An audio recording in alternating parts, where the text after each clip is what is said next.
So yeah, you could live in the American sector as military married, off of Clay LA, and then many people would choose. There were additional buses that were specific between the base and certain areas, including the American housing. So people would take the bus back to the base to take the special bus, the duty bus, to come here together. And it was more convenient in many ways, but it was also for safety.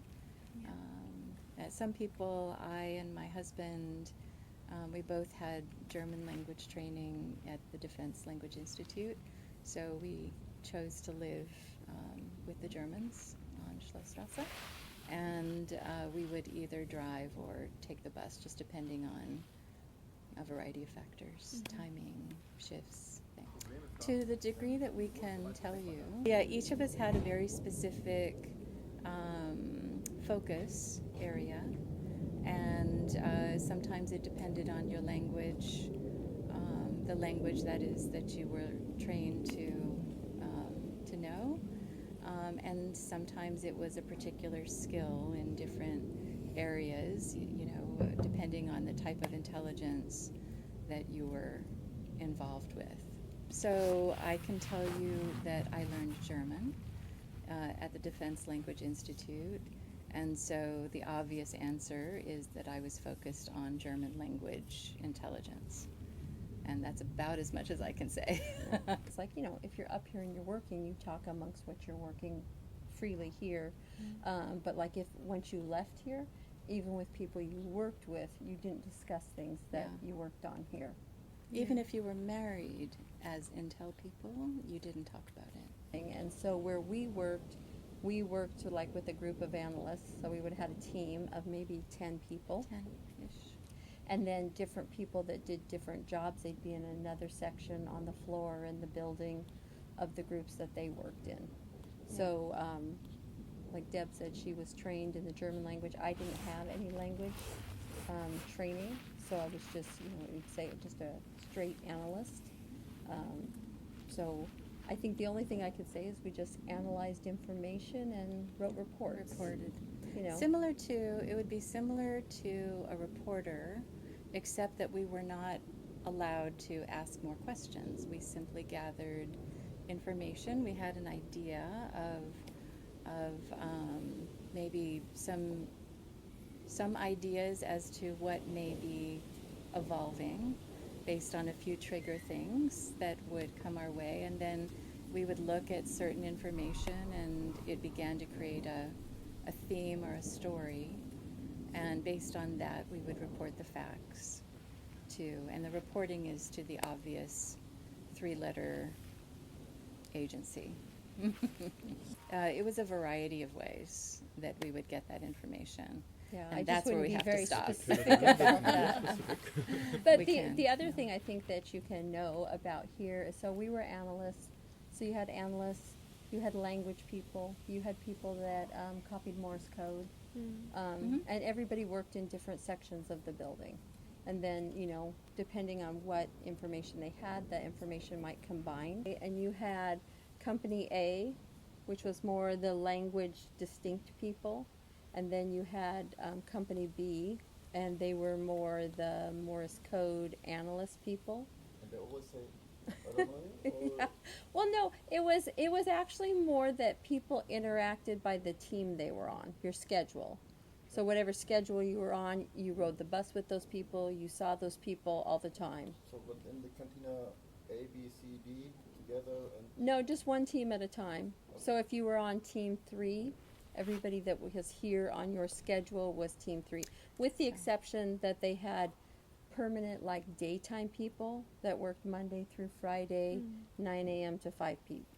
So just to be clear, a team, if you split the 1,500 and say 10%, if you split it and you say maybe, 10% were leaders and people who were senior management, let's say, and then the rest, the 90%, were split into different segments of 3 teams really, and a team would indicate sort of the schedule. So everyone who works on a day shift together, and you have different groups representing one day shift, that became team MPs were a little bit separate from us, but the MPs basically would be right here where you entered in. I'd say about 10 people were in our area where we worked. Within a team, so think of it as 400 people, maybe, I don't know. Yeah, I think that's probably a good 400 people were on team 1. Team 1 did a day shift. Another 400 are on team 2, and then they're on the swing shift, and then another, say, 400 are on the midnights. So you're on a team, but that just simply indicates the shift, really, that you're on. So all of the different Intel areas that did the same shift were called a team, right? Yeah. And then within that, you had your also mini teams of analysts and other intelligence. You would have language people, that they were strictly, their job was to listen and translate language. And then you had, like I said, the Morse code type people, because people still used Morse code back In then. the military, yeah. Yeah. So those were some of the main different groups.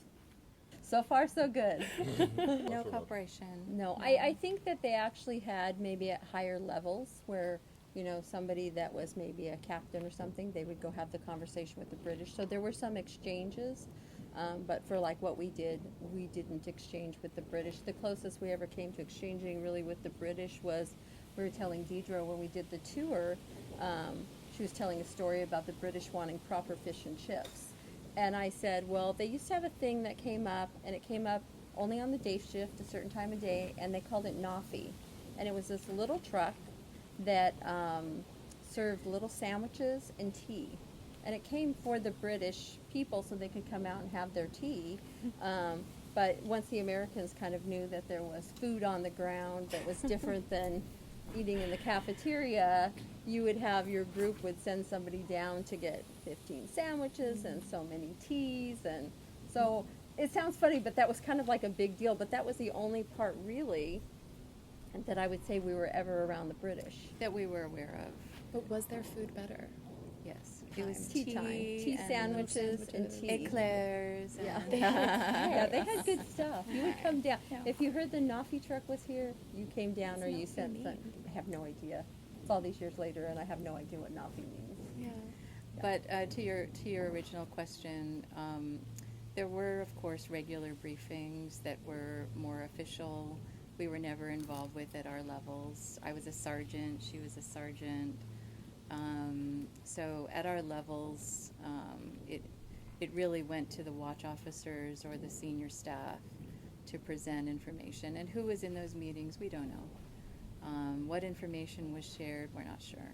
Sure, I mean, there were alerts, and there were times where we were, made aware of heightened sensitivities.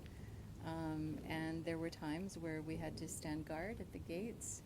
Although I had, for me, there were no bullets, so it made no sense to have a gun with no bullets. Kind of a show of force. Yeah. And I think while I was here, they had an alert, and then you kind of were out on the perimeter one time. But threat was something very normal.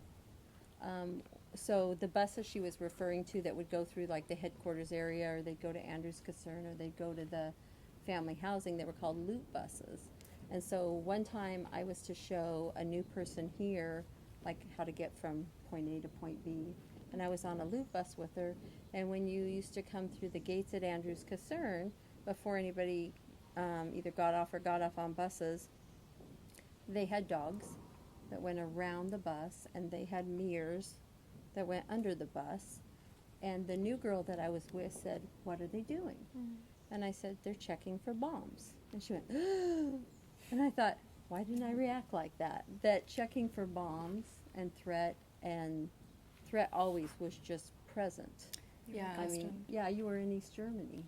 And there was, and probably still is to some degree, although I'm not sure of it now.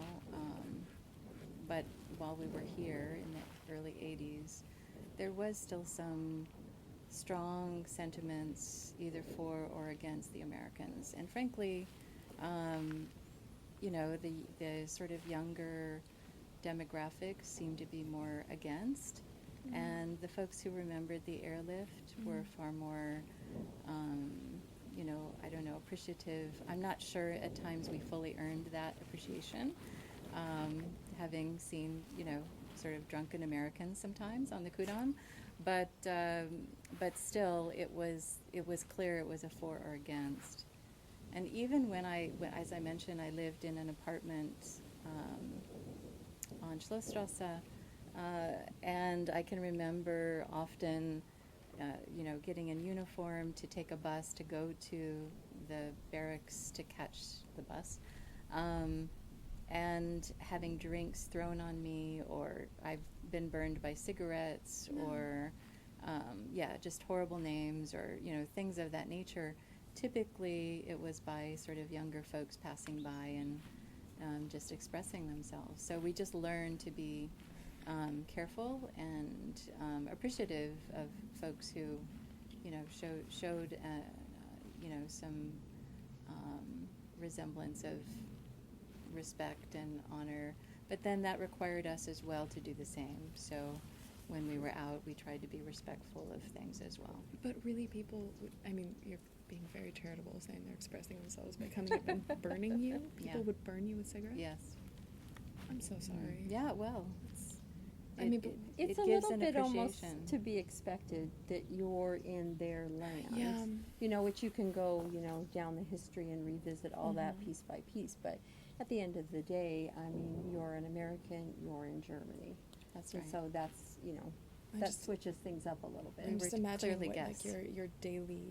your daily stress levels. Of course, you become Yeah. if you're accustomed to you're just checking for bombs on me, but just your daily way of carrying yourself in the world, knowing that somebody can just come up and. Well, I think bit we more had careful. talked about that a little bit even before coming here and being stationed here. Yeah. There was a very high expectation of, if you came to Berlin as an American soldier, like what was expected of you. Yeah. This higher expectancy, because the one thing that they would say kind of, if you act out in a bad way, it's just not you acting out a bad way. Yeah. It's not even just you being an American. You could create an international incident, Yeah. which, things were far too volatile to take that risk. Yeah. So, did you guys have interactions with Germans outside of course, the sure. Did Yeah. you have friends? Were you Yeah. able to cultivate those? I even had an East German neighbor. Oh, wow. An older woman who lived in my building was from East Germany, which we found a bit odd, but she was much, much older, could barely make herself up the stairs and down, but she was living in the West, and she had family in the East, and from time to time, both my husband and I spoke relatively fluent German at the time. Not so much now, but we were able to converse a bit, and she told us stories, and she gave us a sense of really why we were there. That was really special. I think I was 21 when I 20. started here. Yeah. I was 20. Your babies. Yeah. But that was normal, no? That Yeah. was most of the people. I mean, you probably had, just depending on people's ranks, you had anybody that was 20 years old to, especially somebody, an officer with more rank that had been in the military, maybe they were in their 40s. You had commander people that were 50, 60, so you had that kind of range. But the majority of people we worked with were more 20s. our age to early 30s. How old was, you said that you knew James Hall. Was Yes. We looked up more stuff after we talked to you the Yeah. other day, because so when we were here, kind of the infamous James Hall, who was the traitor that conspired and did things with the East Germans and so on to the Soviets. So he worked in one of these teams. Was he on our team? Yeah, I was on. He was yeah, on it's my hard to team. remember. But that's one of those things, again, you're in the United States, this is years later, and you're watching the news. Well, I think somebody called me and said you need to turn on the news. and it was James Hall being arrested and under shackles, and they're saying that, he sold secrets, and he sold them from here, and even after that. And so that was, for me at that time, I think always really, really shocking. Disappointing, really. You just can't imagine why. And I think with everything we've kind of gone back and read, Yeah. I mean, I just don't. It seems kind of interesting. The two stories that we've read about people that sold secrets, you would think that, for some reason, in my mind, I always think that they'd be somebody who's disgruntled. Mm. Or we talked about before, even like if the Soviets approached Americans, they would look for maybe there's something in your behavior that they could, maybe you drank too Take much, advantage or of. that they could take advantage of, or see a need for you for money or whatever. Mm-hmm. But I still feel like with his story, and then there was an airman also, I think after that, you only know what you're reading in the news, so that's very limiting to what the truth is. But I guess I'm kind of surprised. I would have thought they had kind of a better reason. I just don't understand, no matter what country you belong to, that you would kind of be a traitor to your country, and you don't even really have a thought about why. I mean, that's the thing that we read about, that he had been, released after 44 years in prison. And I said, that would just be my one question, is why would you do this? Mm-hmm. We have a lot of theories, and people will talk about maybe what they think, but I don't understand that at all. And especially for the time period that this was happening in. My personal impression was that he was an introverted person. He wasn't very engaging. I would say he was known to be sort of an average intelligence person, meaning, he wasn't the best at what he did in his job, or appeared to be, but he wasn't the worst either. So sort of average is what we were told. He really didn't seem to be terribly friendly, but he just sort of existed. He was just there. And maybe there was a method to, the reason as to why he didn't become, extroverted or engage with people, and maybe it had something to do with all of this that we now know. We don't know. But, he just sort of was there. Yeah, shocked and angry. I mean, you put a lot of effort into, I always think it's funny because even in, movies, and people say spy and things like that, I guess I never felt like that word applied. Maybe it's that difference between reality and movie.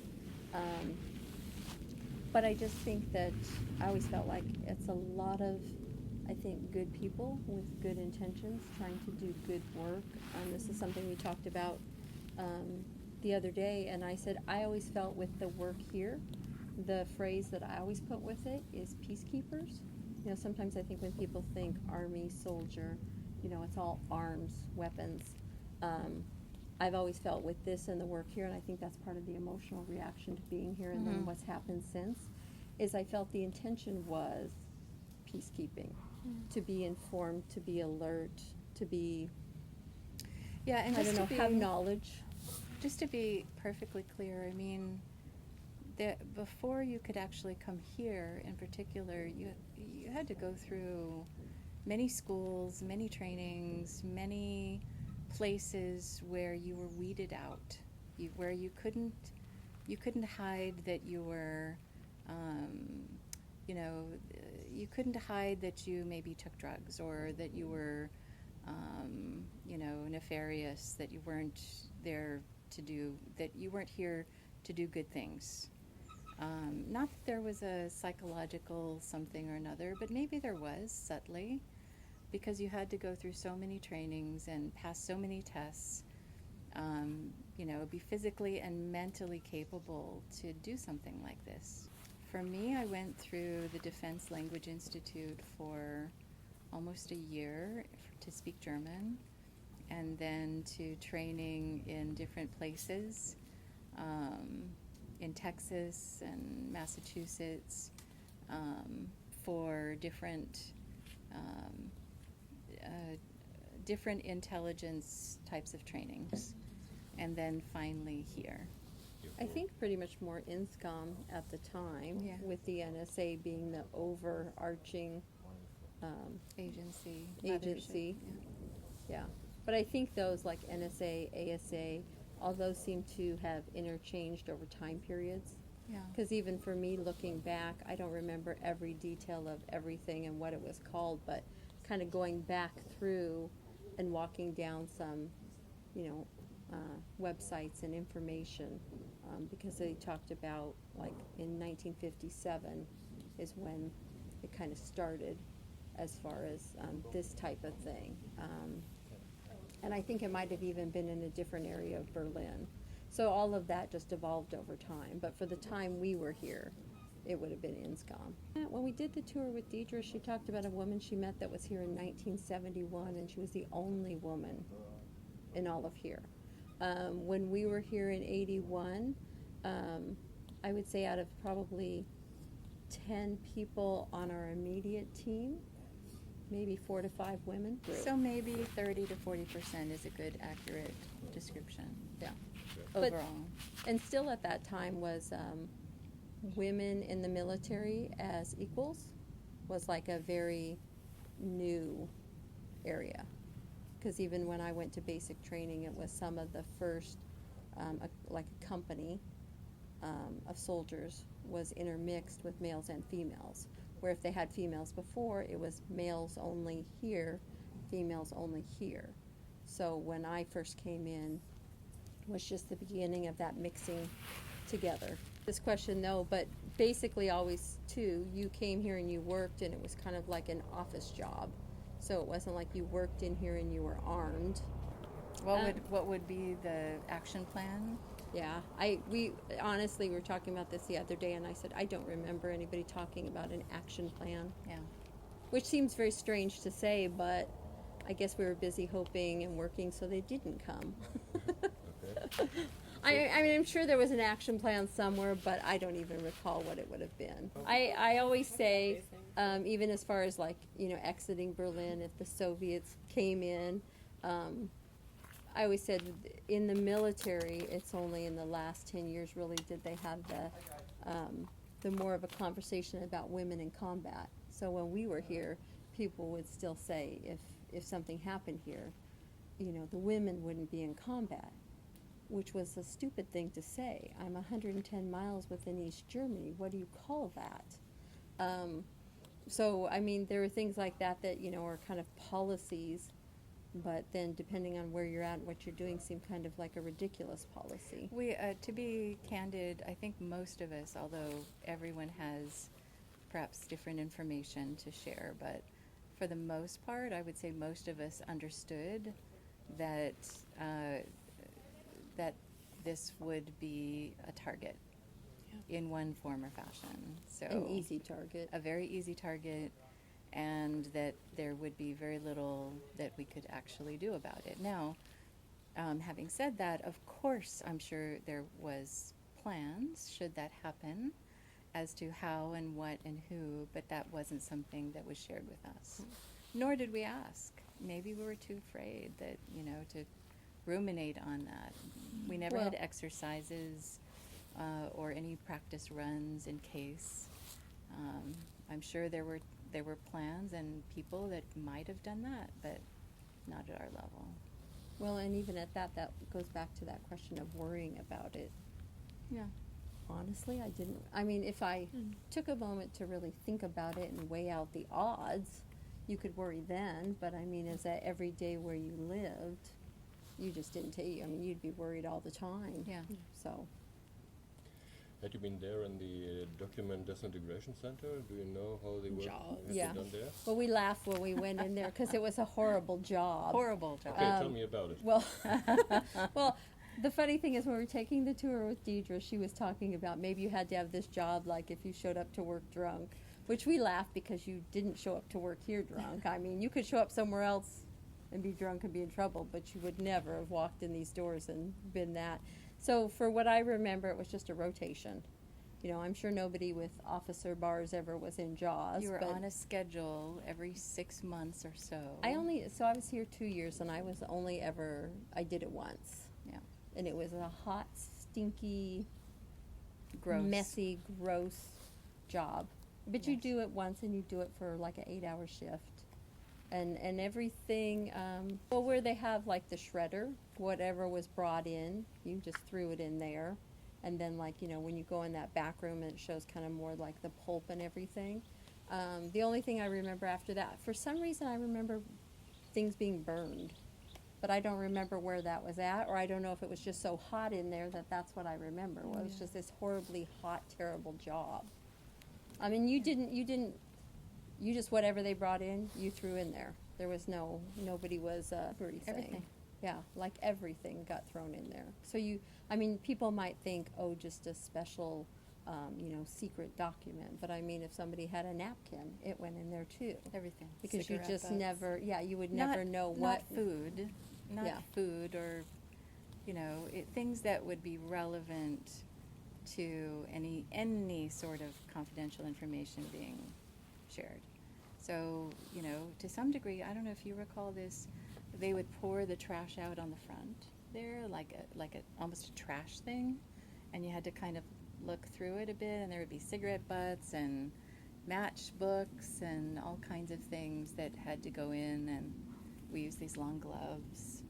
I don't remember if we had masks, but I that don't would have think been a so. good idea. Give me a gas mask or something. I don't remember that part. You were talking about that like pulping, and I don't remember that part.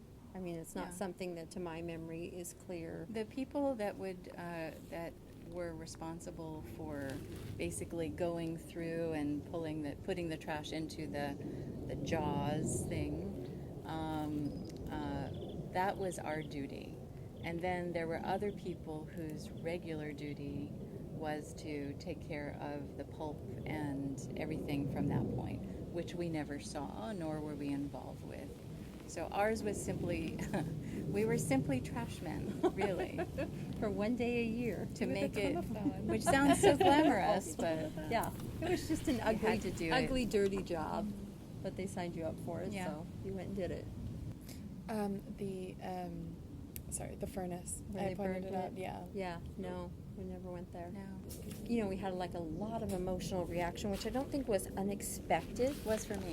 The emotion was unexpected. I didn't expect it. Oh.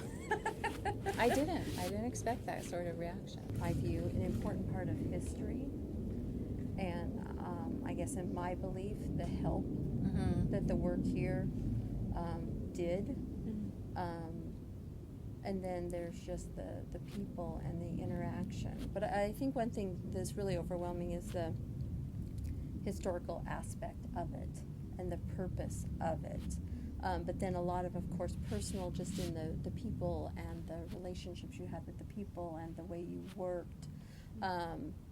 So I have all that kind of for the field station, and I think that when you go out on the web and you read things that people have written and their memories, I would have a hard time finding a handful of people that I have known of that considered this any sort of bad experience. I mean, I think everybody felt kind of special to have been here.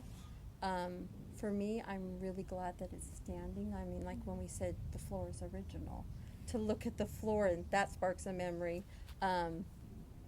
So there's a lot of that. And then when we had asked you about, why do other people come here? The art, the curiosity. I think I'm okay with the art. I mean, the art is art. It's a little bit of being a part of something that's bigger than yourself. But beyond that, I'm not sure that I fully appreciated what this represented when I was here. I knew I was doing something important. And I knew that I was here to work, but when you're doing it every day, it becomes work. Mm-hmm. And then when I left and went on to my civilian life, I think only years later did I personally reflect on what it really meant. When people would say, "Where were you? You were in Berlin before the wall was down? What did you do?" And then I would start thinking about it, and then it would start coming up. And they would say, wow, so, that must have been really interesting. And I would think, yeah, actually it kind of was. So I think I didn't have a true appreciation until later. And so now coming back here, it really is full circle. I mean, that's almost like, to people that work and live, that's like a lot of words. So it's just like the hill. A lot of times when you're very familiar with an area, then you just abbreviate what you call it.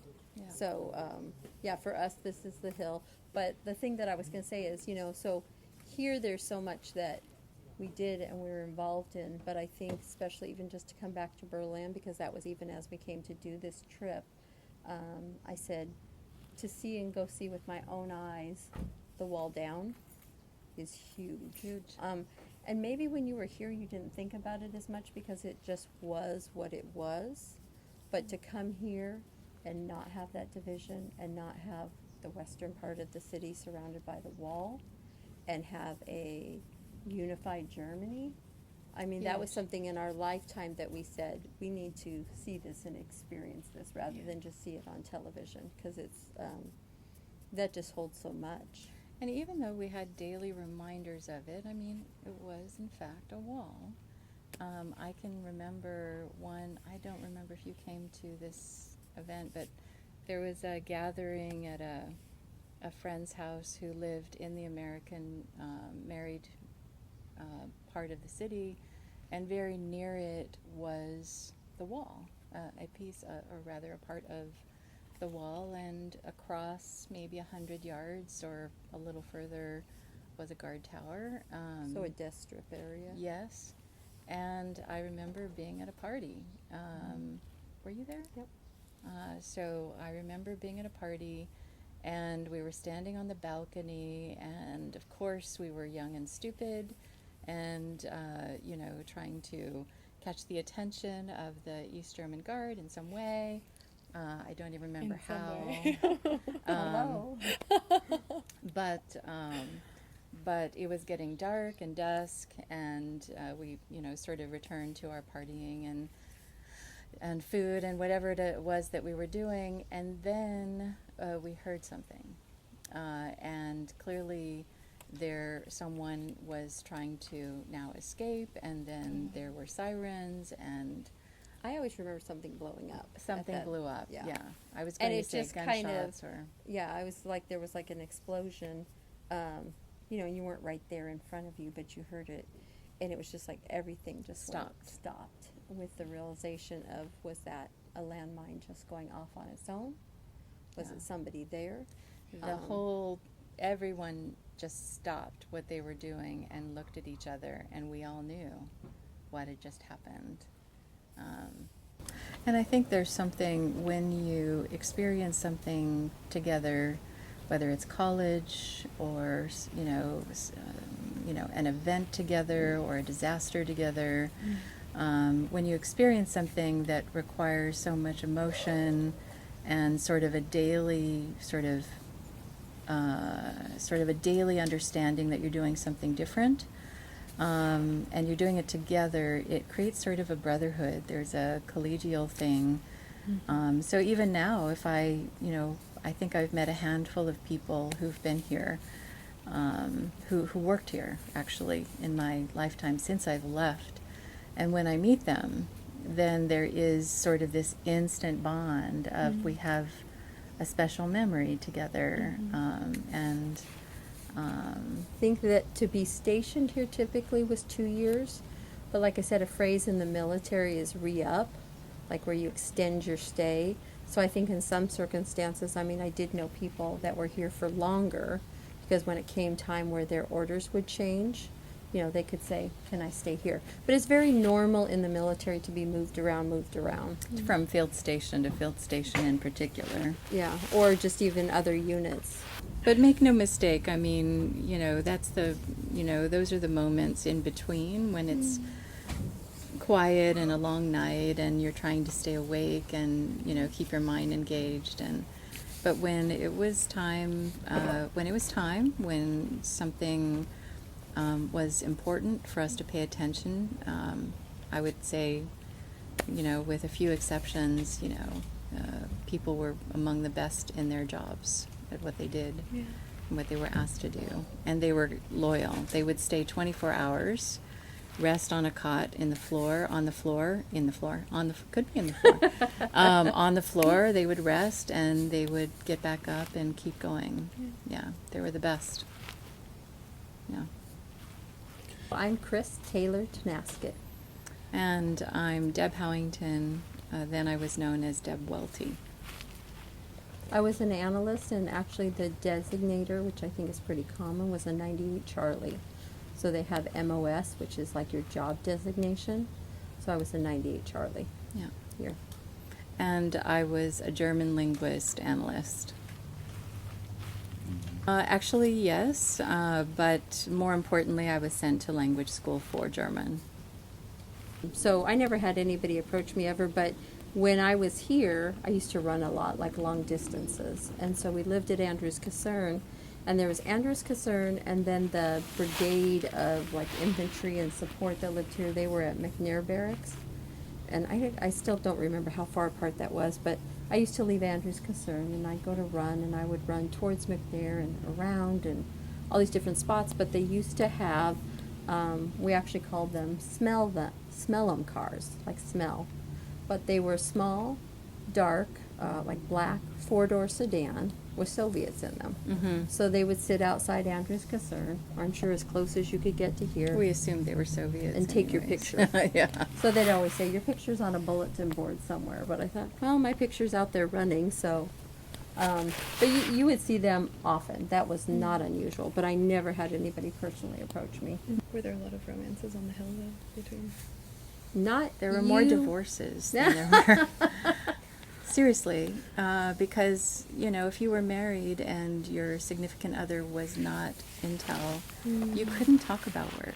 You couldn't explain why you had to work extra. You couldn't explain why you had a bad day or why you were stressed out or so there were a lot of divorces actually. 50% is the number I'm not sure that's factual, but something along those lines. Was your husband in intelligence also? Yes. Actually, we did, because we went through the same training and the same language, we weren't actually allowed to work on the same team because I guess they felt that was too much. So we had to work separate shifts. Frankly, I've always said that's probably why we stayed married so long, because we were always dating.